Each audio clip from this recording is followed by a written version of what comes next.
सबसे बड़ा मुद्दा, सबसे बड़ी बहस लेकर हाजिर हूं मैं पराग गुप्ता और आप देख रहे हैं प्रदेश का सबसे भरोसेमंद news channel India news Uttar Pradesh Uttarakhand. Uttar Pradesh की सियासत में भूचाल चल रहा है। अयोध्या की मिल्कीपुर सीट पर संग्राम जारी है। आज मिल्कीपुर पहुंचे सीएम योगी ने समाजवादी पार्टी पर प्रहार किया और कहा कि एक तरफ महाकुंभ में करोड़ों लोग स्नान कर रहे हैं तो वहीं दूसरी तरफ सपा के लोग महाकुंभ के बारे में दुष्प्रचार कर जनता की आस्था के साथ खिलवाड़ कर रहे हैं। इन लोगों ने एक साल पहले प्राण प्रतिष्ठा समारोह का भी विरोध किया था। बीजेपी में परिवारवाद नहीं, विकासवाद और राष्ट्रवाद है। इसीलिए आज इंडिया न्यूज डंके की चोट पर पूछ रहा है, सत्ता का संग्राम क्या होगा अंजाम।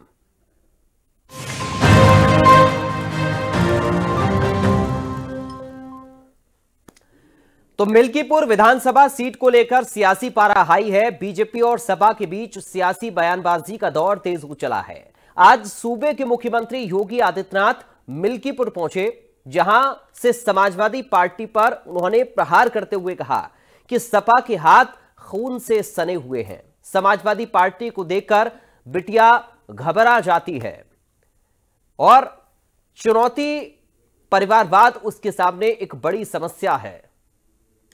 आज इन्हीं तमाम सवालों के इर्द गिर्द हम अपनी चर्चा करेंगे, लेकिन सबसे पहले आप सुनिए कि सीएम योगी ने सपा को लेकर क्या कुछ कहा। समाजवादी पार्टी जब भी सत्ता में आई, और इसीलिए तो हम कहते हैं, देख सपाई बिटिया घबराई।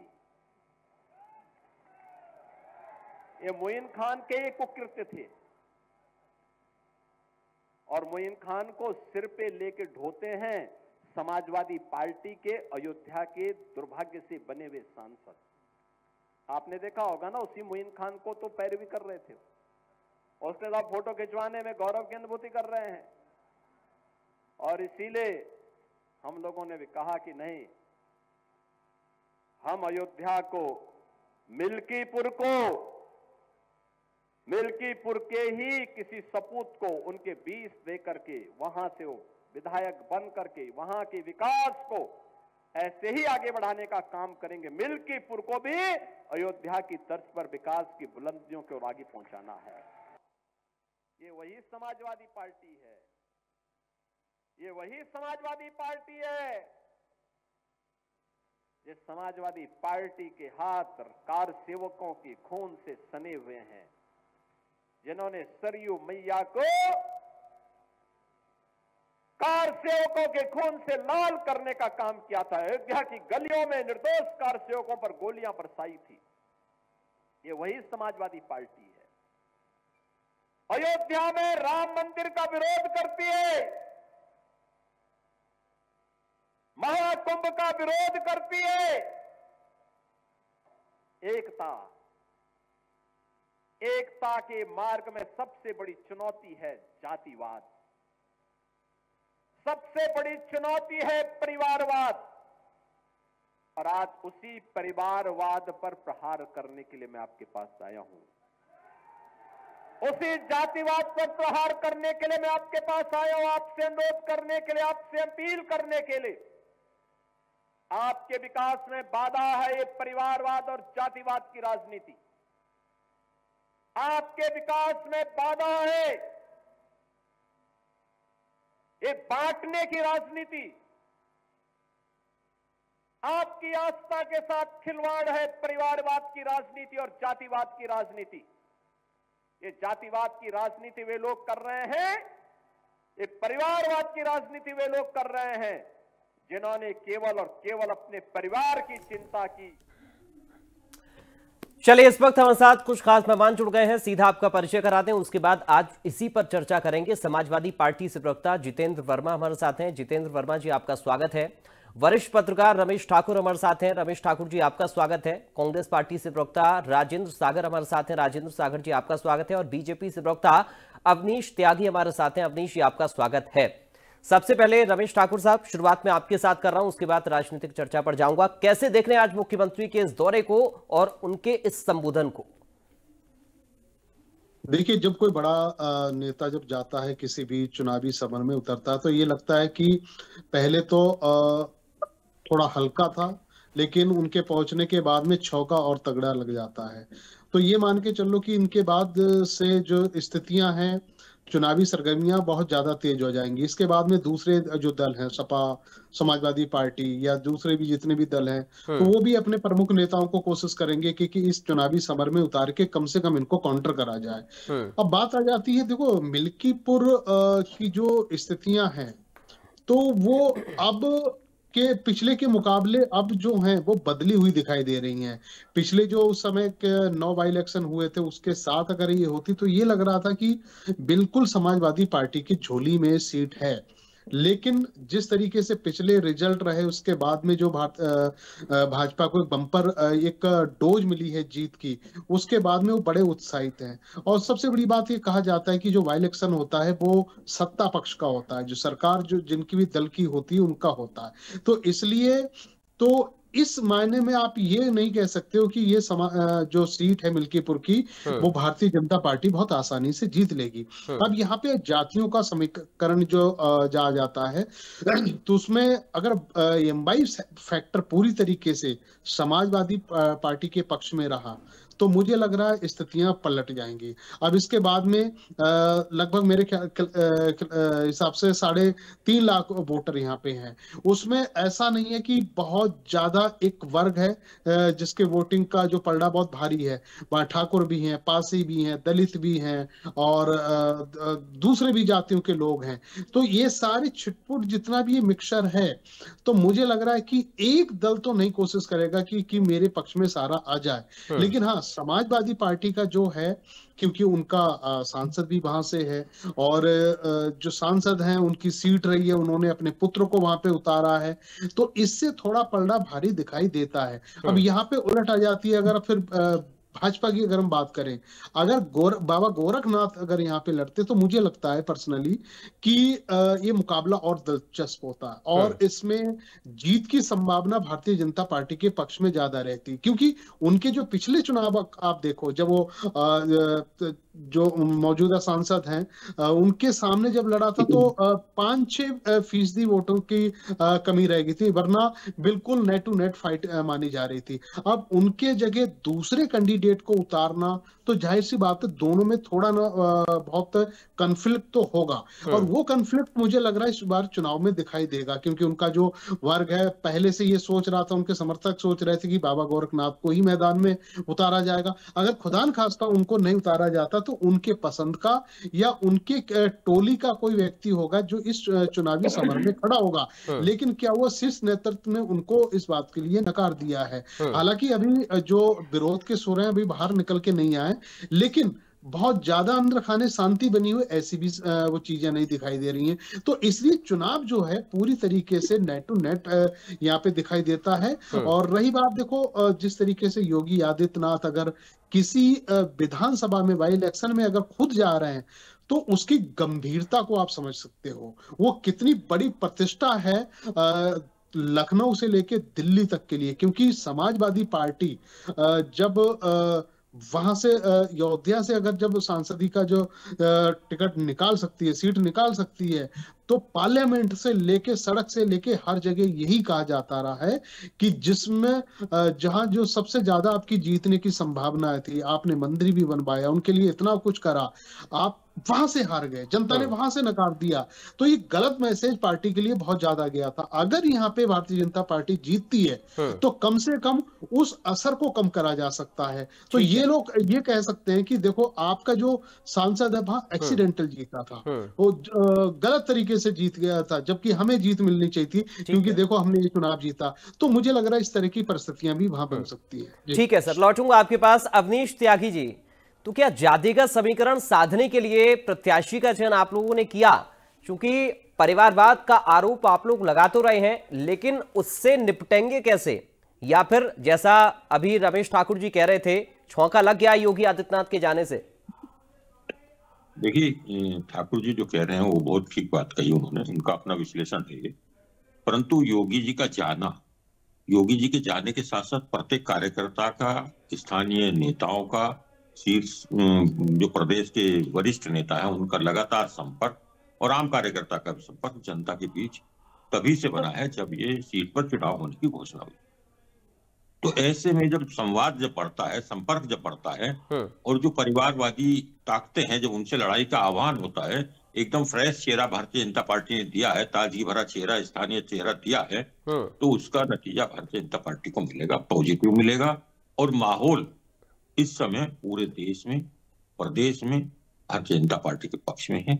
और जो हालिया उपचुनाव हुए हैं उनके नतीजे बता रहे हैं कि भारतीय जनता पार्टी की मजबूत स्थिति है।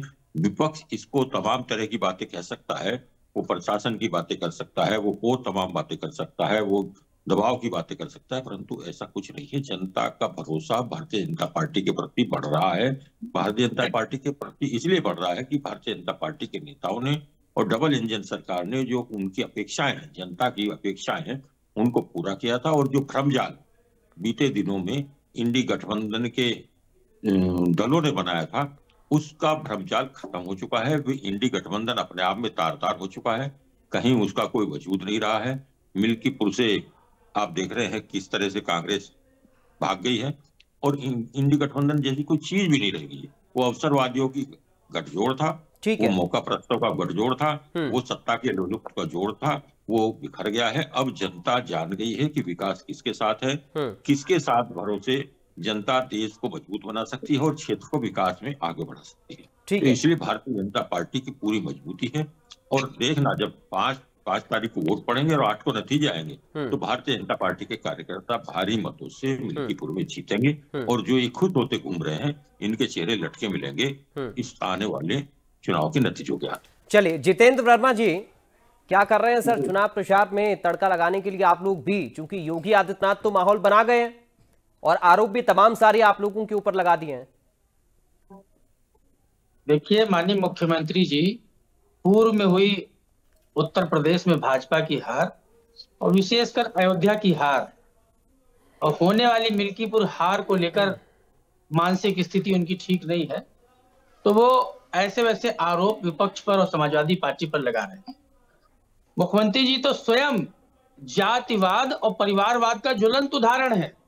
महंत अवैधनाथ इनके चाचा थे। नहीं, एक मिनट जितेंद्र जी, ठीक है, लेकिन जितेंद्र जी, मैं बीच में थोड़ा सा रोक रहा हूँ, माफी के साथ रोक रहा हूँ सर आपको। आप बोलेगा, अपनी बात पूरी करिएगा, लेकिन कम से कम प्रदेश के मुख्यमंत्री के लिए इस तरीके के शब्दों का इस्तेमाल तो मत करिए। और अगर उन्होंने कुछ कहा है तो तर्कों के आधार पर उसका काउंटर करिए, तर्कों के आधार पर करिए ना सर। अगर इस शब्द पर अवनीश आपत्ति जताएंगे तो आप लोग निजी हो जाएंगे। फिर मैं सिर्फ अपनी चर्चा का समय खराब ना हो इसलिए आपको टोक रहा हूं। ऐसे शब्दों का इस्तेमाल करें जिससे आप लोग निजी ना हो जाएं आगे चलकर। मुख्यमंत्री हैं, कम से कम शब्दों का ध्यान तो रखिए सर। जितेंद्र जी, अगर उन्होंने कुछ बोला है तो आप तथ्यों के आधार पर काउंटर करिए ना, बोलिए। आप सुनिए शांति से। मैं तो सुन ही रहा हूं, आपको सुनने के लिए बुलाया है। अरे भाई, हमको डिबेट नहीं करनी। क्यों नहीं करनी सर? जितेंद्र जी, अरे ये क्या तरीका है? जितेंद्र जी भाग गए सर, ये क्या तरीका है? अरे भागेंगे, ये मौके से भागते हैं भाई साहब। ये क्या तरीका है? जनता फेस करनी नहीं है, सच का सामना। जितेंद्र वर्मा जी आइए सर वापस। जितेंद्र जी, मैं निवेदन कर रहा हूं, वापस आइए सर। मैंने माफी के साथ आपको बीच में काउंटर किया, इतना बुरा क्यों लग रहा है? अगर तथ्यों के आधार पर कुछ बोल के गए मुख्यमंत्री तो तथ्यों के आधार पर ही आप जवाब दीजिए। भागने से चर्चा नहीं होगी ना। समाजवादी पार्टी का पक्ष क्या है ये कैसे रख पाएंगे? ये तो गलत है। राजेंद्र सागर जी, मैं आपके पास आ रहा हूं सर। ये क्या तरीका है डिबेट छोड़कर भाग जाना सर? पार्टी का पक्ष रखने नहीं आए क्या? तथ्यों के आधार पर पार्टी का पक्ष नहीं रख पा रहे हैं क्या? राजेंद्र जी। देखिए पराग जी, सबसे पहले तो आज उत्तर प्रदेश स्थापना दिवस है। मैं सबको उसकी बधाई देता हूं इंडिया न्यूज के माध्यम से, और आप लोगों को भी बधाई जी उत्तर प्रदेश स्थापना दिवस की। बात यह है कि भाई लोकतंत्र है, हर किसी को बोलने की आजादी है। क्या माननीय मुख्यमंत्री जी इतनी बात समझते हैं कि मैं पूरे प्रदेश की जनता का मुख्यमंत्री हूं? वो केवल एक राजनीतिक पार्टी का एजेंडा लिए घूम रहे हैं और उसी एजेंडे पे काम करते हैं। नहीं, राजनीतिक पार्टी का एजेंडा लेकर घूम रहे हैं सर, इसका क्या मतलब हुआ? वो तो राजनीति में है ही, तो आप और एक पार्टी का प्रतिनिधित्व कर रहे हैं। आप भी तो कांग्रेस पार्टी का एजेंडा लेकर यहाँ पर बैठे हैं ना। कौन से गलत शब्दों का इस्तेमाल कर दिया? आपको बुरा लग रहा है? कौन से गलत शब्दों का इस्तेमाल कर दिया? उधर से कुछ भी बात प्रदेश के मुख्यमंत्री के लिए इस्तेमाल करना कि मानसिक संतुलन बिगड़ गया, ये क्या आपको ठीक लग रहा है? अगर तथ्यों के आधार पर काउंटर करे तो ज्यादा बेहतर होगा। राजेंद्र जी, मैंने सिर्फ इतना बोला, लेकिन मुझे लगता है आपके पास भी जवाब नहीं है।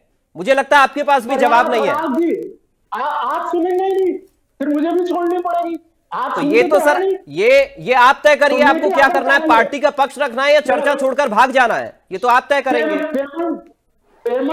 मैदान छोड़कर भाग चुके हैं। आप पहले बात सुनिए, बोलिए। और बीच में इंटरप्ट ना। नहीं, मुझे लगेगा तो बिल्कुल करूंगा सर, मुझे लगेगा काउंटर करना है तो बिल्कुल करूंगा। उधर भी बोल दीजिए। हाँ, उधर भी बोलूंगा, अगर गलत लगेगा तो वहां भी बोलूंगा। मेरे लिए सब बराबर है सर। राजेंद्र जी बोलिए। उधर भी बोल दीजिए। जितेंद्र जी आ गए हैं, जितेंद्र जी आ गए, उनके पास भी जाऊंगा। राजेंद्र जी, आप अपनी बात कंप्लीट करिए।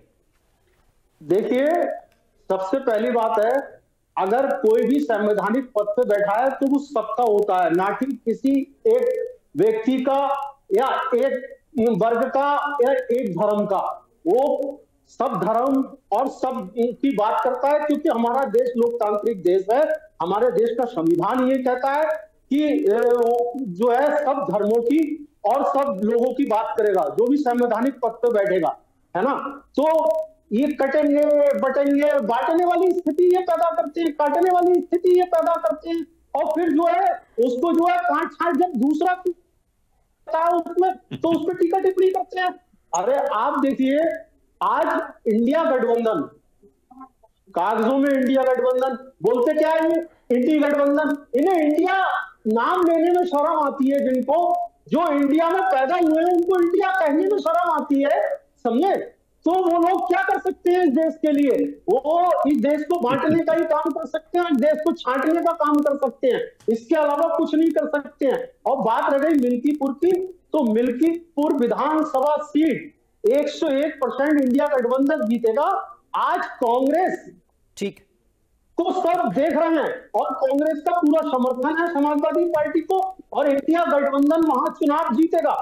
और बात जहां तक उसकी है तो पार्टी, अरे अब इन्हीं की सुन, ठीक है। नहीं, अवनीश जी रुकिए, कंप्लीट करिए जल्दी से। राजेंद्र जी, फिर मैं रमेश जी के पास जाऊंगा। जल्दी से कंप्लीट करिए। वो कराएंगे। अरे दिल्ली में आप देखिए, आपको ठीक है सर, अभी मिल्कीपुर पर ही रहिए। दिल्ली में, दिल्ली की चर्चा अभी नहीं कर रहा हूँ। ठीक है, ठीक है, दिल्ली की जनता आपको ठीक है, ठीक है सर, ठीक है, ठीक है, जब तक माल खाते रहे। ठीक है सर। अरे ठीक है सर, रुकिए प्लीज, दिल्ली पे मत जाइए, मिल्कीपुर पर आइए, मिल्कीपुर पर आइए सर। अभी आप फिर कहेंगे इंडिया गठबंधन पहले तो था आपका आम आदमी पार्टी के साथ, आप उन्हीं के खिलाफ आप लोग लड़ रहे हैं, फिर कहेंगे इंडिया गठबंधन, इंडिया गठबंधन। ठीक है, बात तो कंप्लीट होने दीजिए। हाँ, बात सर, मुद्दे पर आइए ना, आप मुद्दे से भटक जा रहे हैं बार बार। मुद्दे की बात कर रहा हूँ, मुद्दे की ही बात कर रहा हूँ। आप सुनिए तो, मुद्दे की बात कर रहा हूँ। पहले ये लोग बीजेपी गाते थे, 36 पार्टियों का माल खा रहे थे। जब ये लोग हार गए तो ये एनडीए हो गया।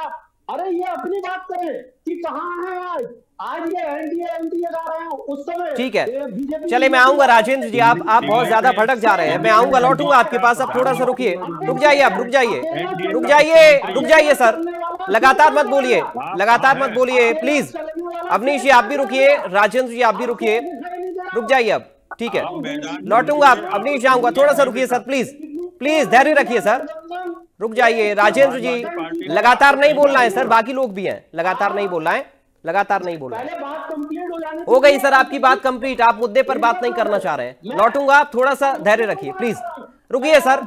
अरे इतना समय आपको नहीं दूंगा ना, आप चर्चा से भटक जा रहे हैं और बाकी लोगों का समय भी खा जा रहे हैं। प्लीज रुकिए, अब रुक जाइए। अरे सागर साहब रुकिए, सागर साहब रुकिए प्लीज। अवनीश आप भी रुकिए, रुक जाइए सर।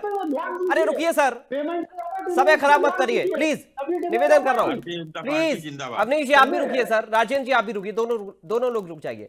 रमेश ठाकुर जी, सवाल यह कि मुख्यमंत्री आकर ये बोल गए कि सफाई से बेटी घबराई, और तमाम सारे सवाल कार सेवकों की हत्या को लेकर उन्होंने उठाए, लेकिन उस पर एक जवाब नहीं आ रहा है।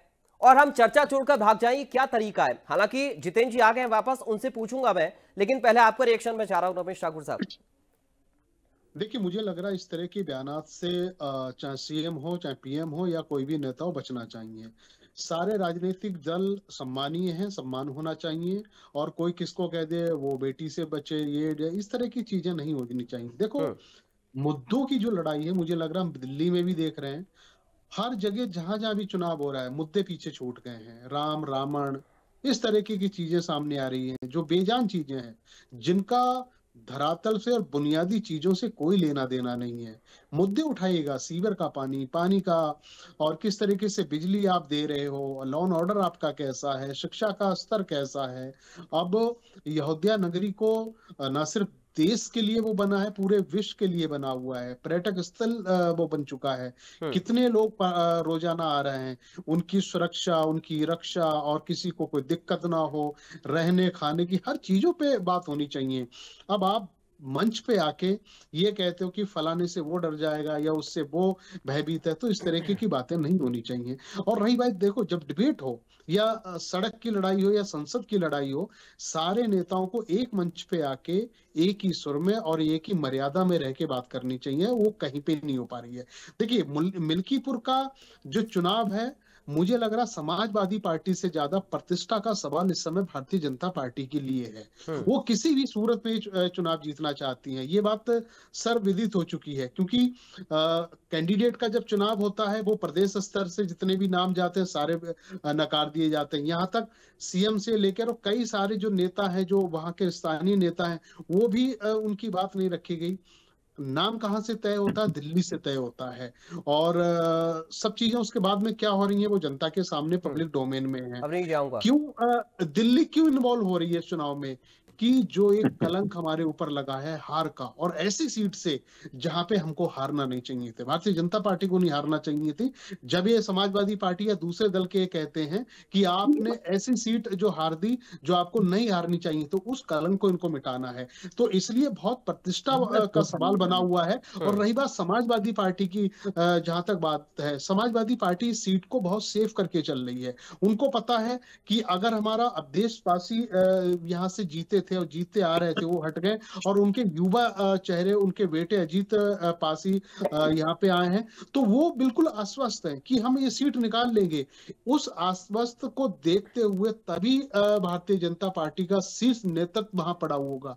अभी तो ये तो कल की बात है कि या फिर आज जिस तरीके से नेता वहां पे जा रहे हैं, उससे पहले 1 दर्जन नेता वहां पे डेरा डाले पड़े हुए हैं। सुबह निकल रहे हैं, शाम को निकल रहे हैं, हर लोगों से पर डे लोगों से मिल पा रहे हैं। तो इसकी गंभीरता को आप समझ लो कि एक मिल्कीपुर, एक बाई इलेक्शन इनके लिए कितना इंपॉर्टेंट हो गया। और रही बात, देखो, भारतीय जनता पार्टी के अंदर एक खासियत है, वो चाहे पंचायत के चुनाव लड़े या लोकसभा के, वो गंभीरता जरूर लेती है हर चुनाव को लेके, वो हल्के में नहीं लेती है जैसे दूसरे दल लेते हैं। वो घर में बैठे होंगे, ट्विटर पे उन्होंने कोई भी मुद्दा छेड़ दिया और कोई बाहर नहीं निकल पाता है। लेकिन मुझे लग रहा है कि इस तरह की राजनीति नहीं होती है। भारतीय जनता पार्टी कुछ सिखा रही है, कुछ चीजें ऐसी हैं जो दूसरों दलों को सिखा रहे हैं। देखो, हम लोग किस तरीके से ढोल नगाड़े के साथ में बाहर निकल के आ रहे हैं। ठीक है, ये होना चाहिए, लेकिन सब चीजें मर्यादा में रह के होनी चाहिए।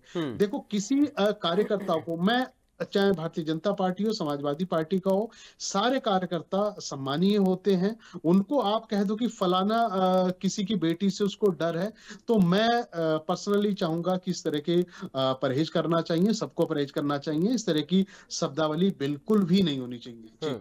ठीक है, अवनीश जी रखिए अपनी बात जल्दी से, फिर मैं जितेंद्र जी आपके पास आ रहा हूँ।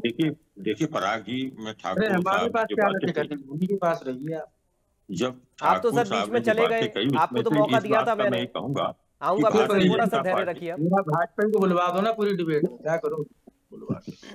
वो घबरा रहे हैं, वो घबरा रहे हैं। अभी पता चलेगा, बोल लो ही बताएंगे। पता चला हुआ है 2012 में मुलायम सिंह यादव चुनाव जिता गए थे।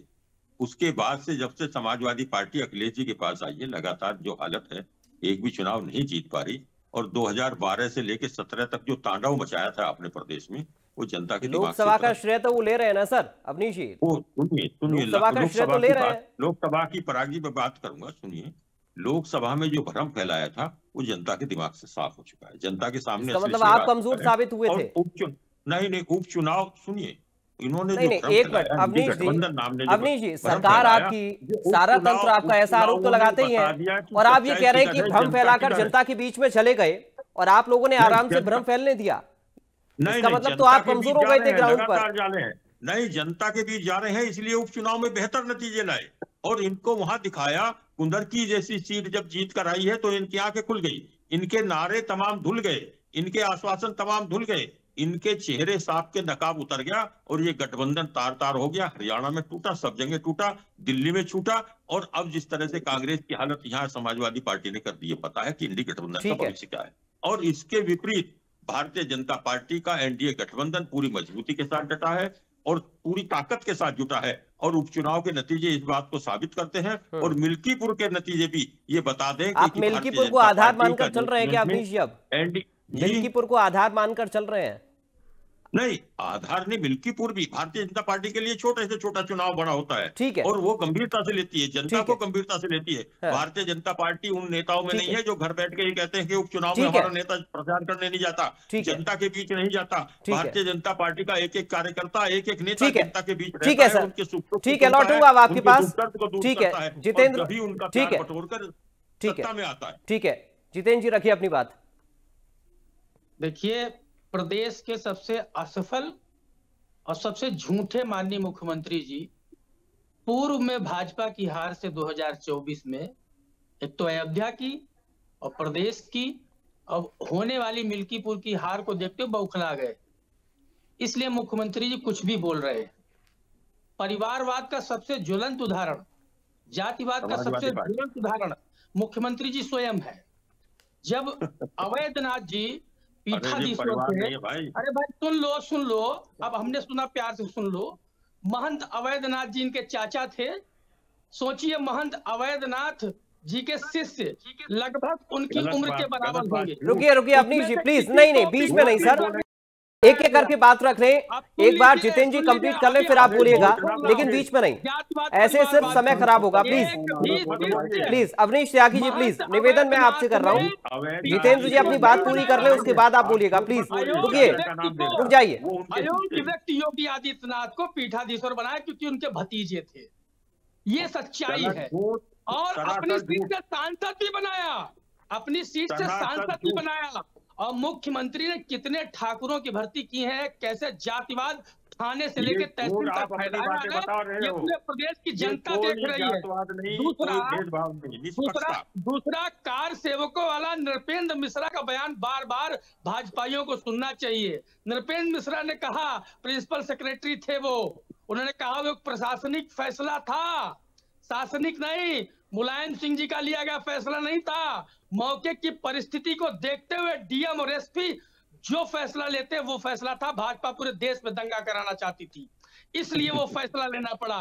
तो कार सेवकों वाला रोना न रोए। उसके बाद न जाने कितने हिंदुओं ने इस्लाम कबूल कर लिया, क्यों कर लिया, इसका जवाब ये भारतीय जनता पार्टी के लोग नहीं दे सकते। मुख्यमंत्री जी कह रहे थे जहां दिखा सफाई बेटी घबराई। अरे बीएचयू के 3 लड़कों ने लड़की का रेप किया, उसका वीडियो वायरल किया, उसको ये लोग कई महीने तक बचाते रहे, कोर्ट से आदेश आया तब वो जेल भेजा गया। सेंगर बाप की हत्या करवा दी लड़की की जेल में, लड़की का रेप किया, आज सजा काट रहे हैं वो कोर्ट के आदेश पर है। सरकार उनको लास्ट तक बचाती रही। चिन्मयानंद से लेके भारतीय जनता पार्टी का पूरा मंडल, सांसद ब्रजभूषण शरण महिला पहलवानों के साथ कैसे गंदी हरकत करते रहे। पूरे देश में महिला पहलवानों ने आंदोलन किया, लेकिन क्या हुआ, आज मुख्यमंत्री जी 7 साल से जो असफल हो गए, कोई काम नहीं कर पाए, तो ये जहरीले भाषण दे रहे हैं। आज 7 साल में उत्तर प्रदेश में बेरोजगारी बढ़ गई, 7 साल में महंगाई बढ़ गई, 7 साल में किसानों की बदहाली बढ़ गई, किसानों को खाद बीज के बदले लाठी और गोली मारी गई, गन्ने के पेमेंट के लिए आंदोलन कर रहे किसानों पर लाठियां बरसाई गई। जब ये असफलताएं सामने आने लगी तो ये जहर उगलने लगे। अरे अंग्रेज कहते थे डिवाइड एंड रूल, मुख्यमंत्री जी कहते हैं कटुक में बटोगे, तो अंग्रेजों की विचारधारा वाले ये भारतीय जनता पार्टी के लोग आज समाजवादियों को ज्ञान लोगों के दिमाग से अब तक नहीं उतरे हैं। मुख्यमंत्री ठीक है, मुख्यमंत्री बनने से पहले ठीक है, ठीक है, अब रुकिए, अब रुकिए, रुकिए सर, रुकिए, रुकिए, मुख्यमंत्री कहते हैं मुख्यमंत्री जी पर कितने जनता का भरोसा जीतते हैं, आप बता सकते हैं? आपके नकाब उतार दिया उन्होंने और सुशासन दिया, व्यवस्था दी, गुंडों को बाहर किया, दंगाइयों को, माफियाओं को बाहर किया और उन जालिमों को बाहर किया जो गले में बैठ के दंगाइयों को अपने यहाँ दावतें खिलाते थे। दंगा फैलाने वालों को नकाब उतार कर उनको बाहर कर दिया है माननीय योगी आदित्यनाथ जी, इसलिए जनता के दिलों में बस रहे हैं और लगातार हैं और 27 दिन रहेंगे उपचुनाव के नतीजे बना दिया जितेंद्र जी। ठीक है, रुक जाइए, आप रुक जाइए प्लीज, रुकिए, रुकिए अवनीश जी और जितेंद्र जी, आप भी रुकिए, दोनों रुकिए, रुकिए, मैं दोनों से निवेदन कर रहा हूं, मैं दोनों से निवेदन कर रहा हूं, मैं दोनों से निवेदन कर रहा हूं, प्लीज रुकिए, रुकिए, रुकिए, रुक जाइए, रुक जाइए, आप आप केवल टीवी पे दिखाई देंगे और टीवी पर ही दिखाई देते रह जाएंगे। जनता आपको पसंद नहीं करती है। आप सीखिए, चिल्लाइए, कुछ नहीं करना, आपका परिवारवाद है, परिवार डेवलपमेंट अथॉरिटी बना रखी थी आपने, परिवार डेवलपमेंट अथॉरिटी बना दी थी, इसलिए आपसे सब छिटक गए हैं। आपको कोई बर्दाश्त नहीं कर रहा है, आप बताइए ना। अरे जितेंद्र जी आप चिल्लाइए, और जब सच्चाई खड़ी हो रही है, सच्चाई का सामना आप कर नहीं पा रहे हैं, आप जा रहे हैं, मैदान छोड़कर भाग रहे हैं, जनता आपको स्वीकार नहीं रही है, तो ऐसे हालात में आप बहुत अधिक चलने वाले नहीं है, केवल आप टीवी पर नजर आएंगे, जनता के बीच जाने से करते हैं। ठीक है सर, हो गया, हो गया, हो गया सर, बहुत लड़ लिया, आप रुक जाइए, अरे ठंडा पानी पीजिए, दोनों लोग रुकिए। काम माननीय मुख्यमंत्री योगी आदित्यनाथ जी के नेतृत्व में हुआ है, आपके भरोसे नहीं होने का, आपने केवल दंगाइयों को संरक्षण दिया, दंगाइयों, गुंडों, माफियाओं के कुत्तों से हाथ मिलाने वाले नेताओं को बोलने की नहीं है। ऐसे लोगों को जो दंगाइयों को सिर पर बैठाते हैं, जिन्होंने उत्तर प्रदेश की तस्वीर बदल दी, उत्तर प्रदेश को बदनाम कर दिया, उत्तर प्रदेश को दंगा प्रदेश बना दिया, ऐसे लोगों को प्रदेश की जनता बर्दाश्त नहीं करेगी। आप केवल नीचे चिल्लाइए, अपने माला अपने आप डालते घूमिए, अब आपको जनता सत्ता में कभी नहीं आने देगी। 2012 से लेकर 17 तक जो आपने कारनामे किए और जिस तरह के कारनामे आपने, जिस तरह से सनातन को नाश करा, जिसमें आपने दलितों का उत्पीड़न करा, पिछड़ों को आपने बांट दिया और जिस तरह से आपने अन्याय किया है, जनता उसका सबक सिखाएगी और 27 दिन सिखाएगी। मिल्कीपुर की जनता तो मन बनाई चुकी है कि मिल्कीपुर की जनता तो भारतीय जनता पार्टी को जिताएगी, भारी बहुमत से जिताएगी और आपको किसी के भरोसे के काबिल नहीं है, आपके कोई भरोसा नहीं करेगा, आप छोड़ भाग रहे हैं, आपके कोई भरोसा, आप चिल्लाइए, शोर मचाइए, आप कोई भरोसे के लायक नहीं है। जनता का विश्वास आप पे उठ गया है, जनता आपसे घबराई हुई है, जनता आपको वापसी में देखना नहीं चाहती है। जो जुल्म, जो जातियां, जो अन्याय, जो अत्याचार आपने 2012 से लेकर 17 तक किए, अब जनता उसको मौका नहीं देगी। आप सत्ता का सपना देखते रहिए। ठीक है सर, हो गया, अब हो गया, जितेंद्र जी और अवनीश जी, हो गया, हो गया, अब रुक जाइए, अब रुक जाइए, रुक जाइए, मैं यही हूं सर, मैं यही हूं, लेकिन मैं ये समझ नहीं पा रहा हूं, एक मिनट रुकिए, अब आप तो रुकिए, मैं ये समझ नहीं पा रहा हूं इस तरह की चर्चा से क्या संदेश हम दे रहे हैं और कैसे पक्ष रख पा रहे हैं। दंगाई को बीच में बुलवा दिया आपने, अरे दंगाई तो भगा दिया जनता ने। रुक जाइए, अब रुक जाइए सर, मुझे मजबूरन ऑडियो डाउन कराना पड़ेगा दोनों का, रुकिए आप लोग, रुकिए, अब रुक जाइए, जितेंद्र जी, अवनीश जी, प्लीज प्लीज, दोनों से निवेदन कर रहा हूं, प्लीज, आप लोग चर्चा से भटक रहे हैं, चर्चा से भटक रहे हैं आप लोग, रुक जाइए, अवनीश त्यागी जी, जितेंद्र वर्मा जी, प्लीज डाउन करिए ऑडियो इन लोग का, ऐसे नहीं होगा सर, समय खराब मत करिए प्लीज, बहुत जल्दी से मैं दोनों से निवेदन कर रहा हूं, प्लीज रुकिए, अवनीश जी आपकी आवाज नहीं जा रही है, जितेंद्र जी और अवनीश जी आप लोगों की आवाज नहीं जा रही है, रुक जाइए प्लीज, रुकिए सर, ये क्या तरीका है, ये क्या तरीका है, जितेंद्र जी, अवनीश जी, क्या तरीका है सर, ये क्या तरीका है, और सैफई भी आउट कर देगी, सैफई में फिर मिसाल। मिलेंगे डिबेट में, तुम्हारी जड़ नहीं बचेगी। क्या बात करते हो आप तुम? जड़ में मिलोगे, जड़ में तो मिला दिया आपको जनता ने, आतंकवादियों के आपको जनता ने मिला दिया है जड़ में। 2012 से 17 तक एक धोखा जो दिया और जो आपने जुल्म किया। जितेंद्र वर्मा जी, अवनीश त्यागी जी, मैं दोनों से निवेदन कर रहा हूँ, कृपया रुक जाइए, अपनी वाणी को विराम दीजिए थोड़ी देर के लिए। बाकी दो लोग और हैं अभी चर्चा में हमारे साथ, उनका भी ख्याल करिए प्लीज। अवनीश त्यागी जी, जितेंद्र वर्मा जी, आप लोगों से निवेदन है मेरा, प्लीज रुकिए, प्लीज रुक जाइए, रुक जाइए सर, अरे जनता के लिए रुक जाइए प्लीज। जितेंद्र जी, अवनीश जी, प्लीज रुकिए सर, रुक जाइए। अरे कैसी चर्चा कर रहे हैं सर, आप क्या कर रहे हैं, ये समय खराब कर रहे हैं, प्लीज। जितेंद्र जी, अवनीश जी, रुकिए सर, रुक जाइए, दोनों लोगों से मेरा निवेदन है, प्लीज रुक जाइए। अवनीश जी अब आप भी रुकिए, जितेंद्र जी रुक गए हैं, दोनों रुक जाइए। जितेंद्र जी प्लीज रुकिए सर, अरे एक चुप हो रहा है, दूसरा बोल रहा है, दूसरा चुप हो रहा है, पहला बोल रहा है, प्लीज सर, आप दोनों से निवेदन कर रहा हूं, दोनों से निवेदन कर रहा हूं सर, प्लीज। दोनों इतने समझदार प्रवक्ता होने के बाद भी सर इस तरीके से लड़ रहे हैं, समय खराब कर रहे हैं हम लोग चर्चा का, रुकना होगा सर आप लोगों को प्लीज। जितेंद्र जी, अवनीश जी, प्लीज रुक जाइए, रुक जाइए, आप रुक जाइए। जितेंद्र जी रुक जाइए, अवनीश जी आप लोग भी रुक जाइए प्लीज, दोनों से निवेदन है मेरा, रुक जाइए। राजेंद्र सागर साहब अपनी बात रखना चाह रहे हैं, बहुत जल्दी से अपनी बात रखिए, फिर मैं रमेश जी आपके पास आ रहा हूं। मुझे तो ऐसा लगा जैसे 11 साल से देश में बीजेपी की सरकार गायब है, 8 साल से उत्तर प्रदेश में गायब है, पराग जी भी आज कहीं चले गए, ऐसा ही लग रहा था इस समय तो। अरे भाई, इन लोगों ने काम क्या किया, ये तो काम बताने के लिए है ही नहीं, इनके पास कुछ काम किया हो तो बताएं। शाजापुर, उन्नाव, कन्नौज, हाथरस और बनारस, हर जगह इन लोगों के कारनामे, इन्होंने अवनीश जी बेटियों के साथ और बहनों के साथ क्या किया है, माँ बेटियों के बहनों के साथ इनने क्या किया है, पूरा देश जानता है।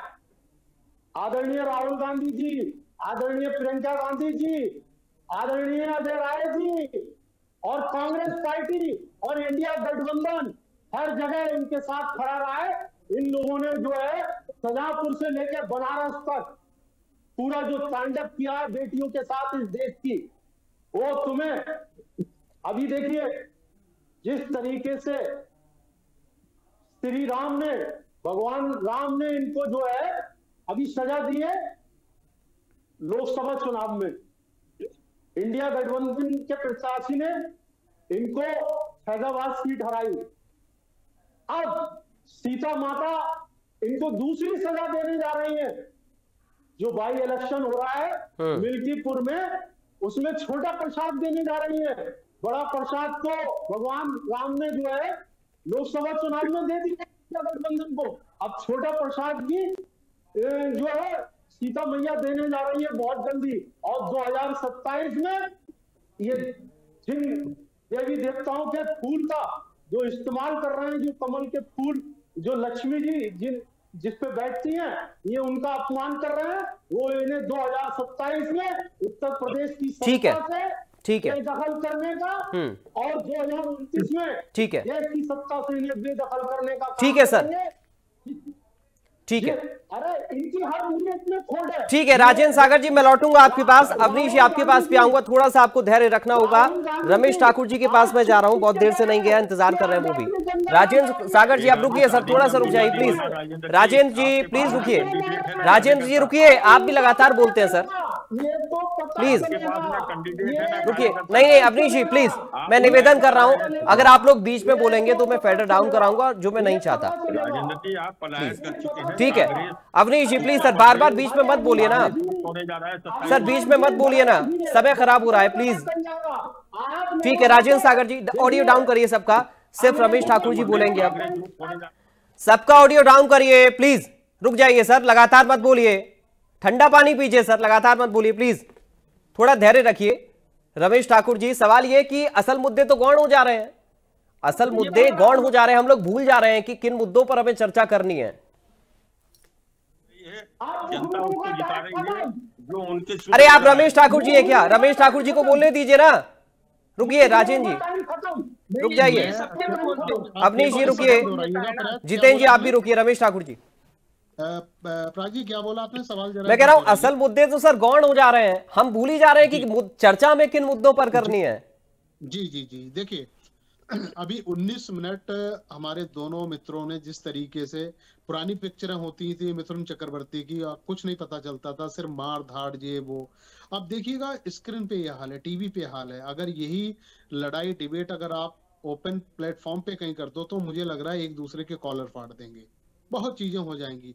अब तीनों मेहमानों ने कोई मिल्कीपुर पे नहीं बोला है कि मिल्कीपुर पे इनकी प्राथमिकताएं क्या हैं और ये आगे करेंगे क्या। ठीक है, अगर समाजवादी पार्टी हार जाती है खुदा न खास्ता और भारतीय जनता पार्टी का कैंडिडेट जीत जाता है तो उनकी अपनी रेस्पॉन्सिबिलिटी क्या रहेगी। नया कैंडिडेट है, नए जीत रहे हैं और ज्यादा उनके पास पॉलिटिकल इतना ज्यादा या स्टेट लेवल का ज्यादा उनके पास संभव नहीं है। उनके परिवार में पंचायत जिला पंचायत सदस्य भी रहे हैं, प्रधान भी उनके घर में रहे हैं, तो एक निचले स्तर की उन्होंने राजनीति करी है। अब जब विधायक बन जाएंगे तो उनको सरकार कितनी उनको सपोर्ट करेगी और क्या क्या चीजें ऐसी हैं जो वहां पे लगाए जाने चाहिए, इस पे कोई बात नहीं हुई है। और वहीं आ जाती समाजवादी पार्टी।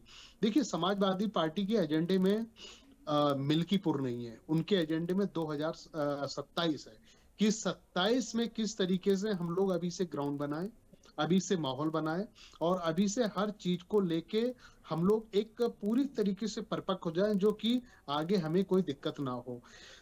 अखिलेश यादव जी का जो मिशन है वो अगला है, जिस मिशन की भांप और कांट मुझे लग रहा अभी भारतीय जनता पार्टी के पास है नहीं। भारतीय जनता पार्टी चाहती है कि जिस तरीके से हमने बाई इलेक्शन पिछला जीता है और अच्छी इंस्पेक्टिव तरीके से अभी कुंदकी का त्यागी जी ने चर्चा करी तो हाँ, तो वो एक ऐसी सीट है जहां पे भारतीय जनता पार्टी का जीतना अपने आप में बताता है कि वो कोई भी सीट जीत सकते हैं। वो जब रामपुर का किला वो ढा सकते हैं, जब आजमगढ़ का किला वो ढा सकते हैं, तो मिल्कीपुर भी उनके लिए ज्यादा मुसीबत पैदा नहीं करेगा। तो इन्हीं सब चीजों की समीक्षा समाजवादी पार्टी का शीर्ष नेतृत्व कर रहा है कि हमें आगे कोई ऐसी प्रॉब्लम क्रिएट ना हो। और ये बिल्कुल तय है, अगर मिल्कीपुर किसी तरीके से अगर हाथ से निकल गया समाजवादी पार्टी के लिए तो इतना कुछ कहने के लिए भारतीय जनता पार्टी के पास हो जाएगा, सरकार के पास हो जाएगा, उनके नेताओं के पास हो जाएगा, जो आगे उनके लिए बड़ी मुसीबत पैदा करेगा। ठीक है, जितेंद्र जी अपनी बात रखना चाह रहे हैं, सर अपनी बात भी आप रखिए, प्राथमिकताएं भी बताइएगा जिनका जिक्र रमेश ठाकुर जी ने किया, वो बड़ी अहम बात है। लेकिन उससे पहले एक काउंटर में आपके पिछले वक्तव्य पे करना चाह रहा हूं, क्योंकि उस समय आप लोग लड़ने में व्यस्त हो गए थे, मैं बोल नहीं पाया। कम से कम स्क्रीन के जरिए एक गलत संदेश ना जाए। आपने कहा कि प्रशासन का फैसला था कार सेवकों पर गोलियां चलाना, इस बात को खुद मुलायम सिंह यादव स्वीकार कर चुके हैं सर, और वो ये भी कह चुकी कि अगर 30 लोगों की जान भी जाती तब भी मेरा फैसला वापस नहीं होता देश की एकता के लिए। तो आप कैसे कह रहे हैं प्रशासन का फैसला था? आप खुद अगर काउंटर कर रहे हैं तो कुछ तो सोच समझ के करिए। मुलायम सिंह यादव से बड़ा नेता तो कोई मुझे लगता है उनके बाद नहीं हुआ होगा। क्या बाकी नेताओं की बातों पर भरोसा करें या मुलायम सिंह यादव के बयान पर भरोसा करें? रखिए अपनी बात। बीच में न बोले कोई, तो मैं भी नहीं बोलता हूं, मैं बहुत शांतप्रिय बोलता हूं, अपने बारी पे बोलता हूं। नृपेंद्र मिश्रा प्रिंसिपल सेक्रेटरी थे, उनका बयान भी सबको सुनना चाहिए। मुलायम सिंह यादव का बयान सही या गलत मानेंगे आप? क्या बयान? बोलिए क्या बयान? फिर ये बोले, आप बीच में मत बोलो भाई, नहीं करना सीखो। मैं तो सिर्फ आपसे पूछ रहा हूं सर, मैं तो आपसे इतना पूछ रहा हूं, मुलायम सिंह यादव के बयान को सही मानते हैं गलत मानते हैं? बदतमीज आदमी हो आप, बीच में बोलते आप कुछ भी करिए सर, आपकी जुबानें आप कैसे भी बोल सकते हैं मुझे। मैं तो सिर्फ सवाल पूछ रहा हूँ, सवाल पूछना इतना बुरा लग रहा है तो आप बदतमीज कह दीजिए। तुम्हें शर्म नहीं आती? बदतमीज कहोगे तुम? हाँ तो चुप रहिए, अपनी बारी पे जवाब दीजिए। रुकिए अवनीश जी और जितेंद्र जी, आप लोग रुक जाइए सर, रुक जाइए प्लीज। नहीं ऐसे नहीं होगा, ऐसे नहीं होगा, चर्चा ऐसे नहीं चलेगी सर, एक एक करके। जितेंद्र जी अपनी बात पूरी करिए, फिर आ रहा हूँ अवनीश जी आपके पास। ये शब्द इस्तेमाल करोगे, व्यक्तिगत मत होना। पहले क्यों बोल रहे हो बीच में? जितेंद्र जी आइए, अपनी बात रखिए मुद्दे पर। तर्क के आधार पर बोल रहा हूं, मैं झूठ नहीं बोल रहा हूं, मैं सच्चाई बयान कर रहा हूं। नहीं, अपनी बात का पक्ष रख रहा हूं। तुम झूठ बोल रहे हो, झूठ नहीं सुनेंगे और बदतमीजी की बात नहीं सुनेंगे तुम्हारी। तमीज नहीं तुम्हें बात करने की। खबरदार, चुप रहो। चुप। तमीज असल किस्म का। मुद्दा क्या तरीका है? सर मुद्दा तुम्हारे पास नहीं है, बिल्कुल तमीज नहीं है। तुम्हें नृपेंद्र तमीज नहीं है, मिश्रा तुम बदतमीज हो, प्रिंसिपल सेक्रेटरी थे बदतमीज हो। और नृपेंद्र मिश्रा ये बात अरे कही, बदतमीज हो तुम। ऐसे फैसले बात लीजिए अपने। प्रशासनिक फैसले क्या होते तरीका है हैं ये? और मौके पर क्या तरीका है? की मौजूदगी तो में क्या, ये एक मिनट रुक जाइए, अरे रुकिए सर, एक एक करके बात रखिए। अवनीश जी, मैं निवेदन कर रहा हूं आपसे, थोड़ा सा रुकिए, इंतजार करिए। एक बार जितेंद्र जी अपनी बात पूरी रख लें, फिर मैं आपके पास आऊंगा। उन्होंने बोला प्रशासनिक फैसला होता जितेंद्र जी, इसका मतलब यह है कि मुलायम सिंह यादव ने राजनीतिक फायदा लेने की कोशिश की थी क्या बयान देकर बाद में? अरे बाद में राजनीतिक फायदा लेने की कोशिश की थी क्या, या उनके बयान को आप झूठा बताएंगे? पानी की बौछार करनी है, तथ्य नहीं है सर आप लोगों के पास।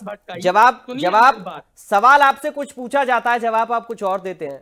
वही जवाब मैं सवाल मुलायम सिंह यादव के बयान पर पूछ रहा हूं, आप नृपेंद्र मिश्रा पर जा रहे हैं। अरे उन्होंने दिया, मैं कब मना कर रहा हूं? मुलायम सिंह यादव के बयान पर भी तो बोलिए। आप केवल नेताजी के बयान को क्यों कह रहे हैं? अरे क्यों ना कहूं, क्यों ना कहूं? अरे बयान तो बयान है सर, क्यों ना कहूं? आप बोलिए, क्यों ना कहूं? आप बोलिए नृपेंद्र मिश्रा ने कहा। क्यों ना? मैं कब मना कर रहा हूं? अरे मैंने कब मना किया महाराज? मैंने कब मना किया? मैं तो मुलायम सिंह यादव के बयान को लेकर भी आपसे पूछ रहा हूं, उस पर भी तो बोलिए। अच्छा तो काहे नेताजी को पद्म विभूषण दे दिया? जवाब नहीं है। अरे जवाब ही नहीं है आपके पास, मुद्दे से भटक जा रहे हैं बार बार। अवनीश जी बहुत जल्दी से, प्राथमिकताएं कुछ है, प्राथमिकता कुछ है अवनीश जी आप लोगों की या नहीं? पार्टी की लुकिया तो वही है, समाजवादी पार्टी के ऐसे बदतमीज लोग और भाजपा जनता के जो इनके है ना, कारनामों को समझ रही इनको है, जवाब इसलिए दें कि जनता समाजवादी इनको पार्टी स्वीकार नहीं कर रही अभी है, मिल्कीपुर और चुनाव में जनता हरा इनको के सबक सिखाएगी। चलिए, मिल्कीपुर उम्मीद ये करेंगे कि इस तरीके का झगड़ा ग्राउंड पर ना हो और इस तरीके की चर्चाएं भी डिबेट में ना हो, जिससे कि जनता का समय खराब हो। लेकिन हमने आज पूरी कोशिश की जनता के मुद्दों पर बात करने की, मगर सीधी बात शायद नेता हर बार ना करें। जनता से हम अपेक्षा करते हैं कि आप भी सही चयन करें अपने प्रत्याशी का, और नेताओं से ये उम्मीद करते हैं कि जनता की जो असल मुद्दे हैं उन पर एक सार्थक चर्चा होनी चाहिए। आज मुझे वक्त इतनी इजाजत दे रहा, बहुत शुक्रिया आप सभी खास मेहमानों का। जितेंद्र जी आपका, रमेश ठाकुर जी आपका, राजेंद्र सागर साहब आपका और अवनीश त्यागी जी आपका शुक्रिया तमाम जानकारी और हमारे साथ इस पूरी बातचीत को करने के लिए। फिलहाल बड़ी बहस में इतना ही, नमस्कार।